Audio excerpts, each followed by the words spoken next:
Amis internautes, bonjour. Vous avez sûrement entendu parler ces derniers jours de Thomas Pesquet, ce jeune astronaute français qui s'est envolé dernièrement avec deux autres collègues de travail pour la Station Spatiale Internationale. Et la Station Spatiale Internationale, alias l'ISS, en fait c'est le sujet de cette vidéo, donc c'est parti.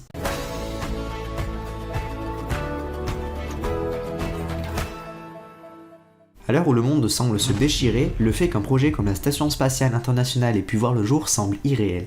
Et pourtant, ce ne sont pas moins de 16 pays, tels que la Russie, les États-Unis, le Canada, la France, l'Italie, la Norvège et d'autres, qui ont collaboré pour construire et aujourd'hui utiliser et entretenir ce satellite très spécial. Très spécial, oui, car c'est le seul actuellement en orbite qui permet une présence humaine permanente dans l'espace. Ce projet un peu fou est né de la fusion de 3 projets de stations spatiales. Le projet Mir 2 des soviétiques, le projet Freedom des américains et le projet de laboratoire européen Columbus.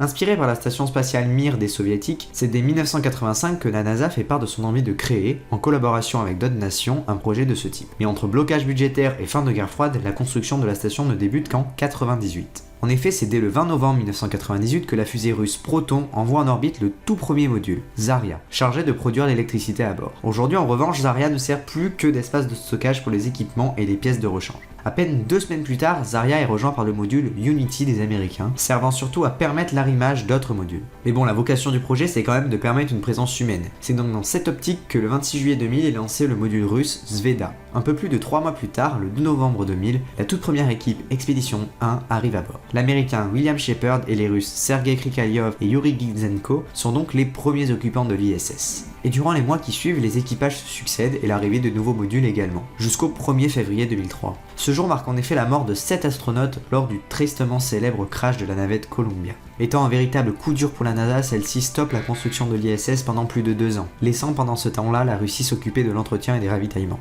Après ce gros coup de frein, la construction reprend en 2005 et se termina en 2011. Au final, l'ISS n'est ni plus ni moins que le satellite artificiel le plus grand jamais construit par l'homme. 109 mètres de long, 73 mètres de large et 33 mètres de haut, pour un poids avoisinant les 420 tonnes. Son volume habitable est comparable à celui d'un Boeing 747.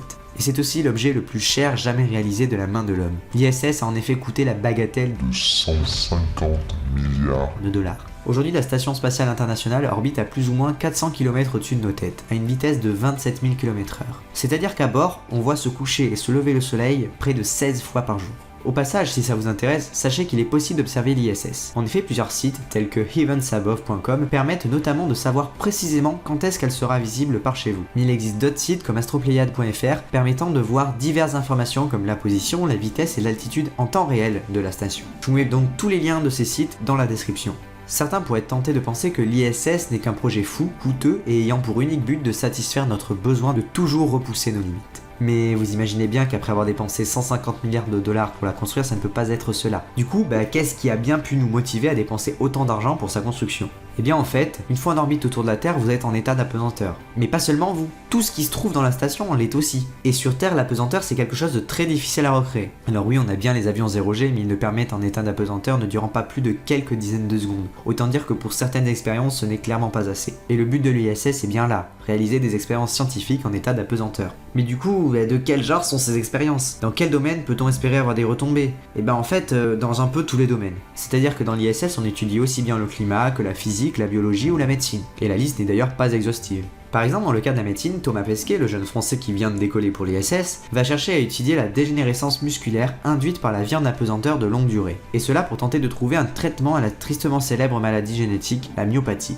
Et la recherche contre le cancer, les traitements contre l'ostéoporose sont autant de domaines de la médecine qui ont bénéficié de ces expériences dans l'espace. L'ISS est aussi un véritable terrain d'essai pour les vols spatiaux de longue durée. Lors de leur séjour de plus ou moins 6 mois dans la station, les astronautes sont forcément soumis à une apesanteur de longue durée et aux radiations solaires, qui sont tous deux des éléments à prendre en compte pour étudier la faisabilité d'un voyage vers Mars par exemple. Et justement, si chaque astronaute logeant dans l'ISS y reste environ 6 mois, à quoi peut bien ressembler sa vie à bord ? Eh bien, il respecte un emploi du temps plutôt strict, qui est d'ailleurs calé sur l'UTC plus 0, c'est-à-dire que l'ISS est calé sur l'heure de l'Islande par exemple. La journée commence tôt, dès 6h du matin. Après une inspection complète de la navette et la prise du petit déjeuner, a lieu une longue conférence avec le centre de contrôle pour organiser la journée. Un peu après 8h, c'est le début de la période de travail entrecoupée d'un exercice physique obligatoire. Vers 13h, les astronautes peuvent déjeuner et puis ils repartent pour une après-midi de travail, à nouveau entrecoupé d'un exercice physique. Et vers 19h30, c'est l'heure du dîner avec une réunion de l'équipage. Et dès 21h30, chaque astronaute est en période de repos. Vous remarquerez donc que les astronautes font beaucoup de sport. Et la raison est toute simple,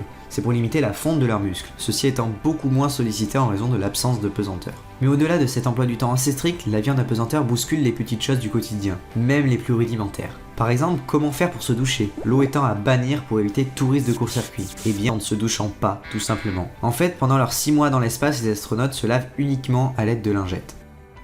Et maintenant, je vais répondre à la question la plus importante et la plus cruciale que vous vous posez tous.